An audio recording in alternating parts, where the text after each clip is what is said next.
এটা আমাদেরই গল্প সিরিয়ালে আগামী পর্বটি আরো ইন্টারেস্টিং হতে যাচ্ছে। বেশ কিছু ধামাকা দেখতে পাবে দর্শকরা এই পর্বতে।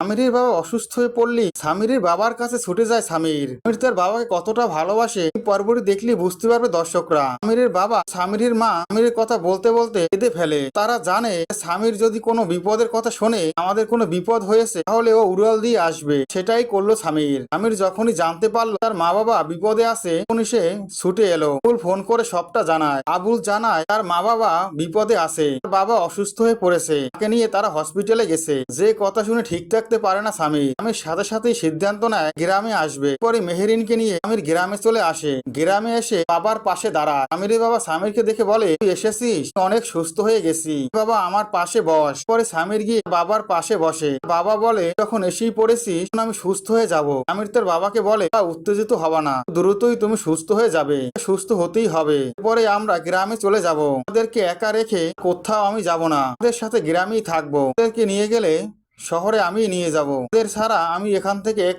পাও নড়বো না, আমি বলে রাখলাম।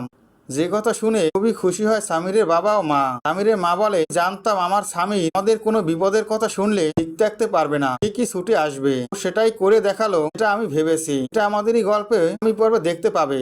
ভালো লাগলে অবশ্যই একটি লাইক করুন। আমাদেরই গল্প ধারাবাহিকের প্রত্যেকটি আপডেট ভিডিও পেতে আমার চ্যানেলে সাবস্ক্রাইব করে বেল আইকন অন করে রেখো। ধন্যবাদ।